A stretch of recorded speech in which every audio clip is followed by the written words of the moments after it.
Bonjour, c'est Evelyne Mester, l'auteur du livre Mon enfant, mon égal, paru aux éditions Le Hêtre Myriadis. Aujourd'hui, une petite réflexion. Alors, parce que sur les groupes Facebook, j'entends souvent ouais, mon ado, il s'intéresse à rien du tout, mon ado, il reste toujours fermé, il aime rien, je sais même pas comment il va pouvoir décider de quoi que ce soit pour sa vie future. Voilà, non, il n'y a rien du tout qui l'intéresse, à part les écrans. Voilà. Donc il y a ce petit bout de phrase qui est important, qui se situe toujours à la fin de tout ce long discours. Donc je pose la question, en quoi s'intéresser aux écrans, c'est s'intéresser à rien? En quoi il y a besoin de minimiser ce centre d'intérêt qui peut-être pour lui est primordial, qui représente toute sa passion, tout ce qu'il aime faire, et qui en plus, les écrans c'est généraliste. Qu'est-ce qui l'intéresse vraiment dans ce qu'il est en train de faire?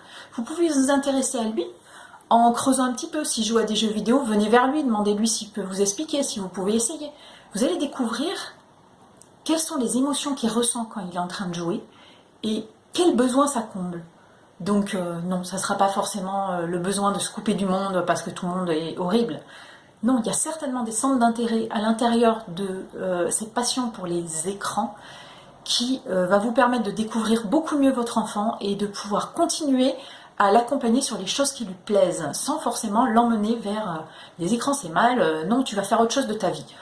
On vit dans une société où les écrans sont omniprésents, je crois qu'on ne peut pas y couper que les jeunes d'aujourd'hui s'intéressent à ça et aient envie de ne faire que ça.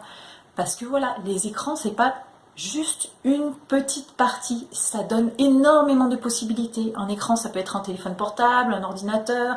Dedans, il peut y avoir donc des jeux, des films, des documentaires. Enfin voilà. Donc généraliser par les écrans et en plus dire ouais, il aime que ça va vous empêcher d'aller vraiment savoir qui il est et l'encourager dans ce qu'il aime faire. S'il se sent accompagné dans ce qu'il aime faire, il sera peut-être plus à même de discuter avec vous au quotidien sur ses goûts et de se sentir respecté. Donc voilà, je suppose que comme tous les parents, vous avez envie du mieux pour vos enfants.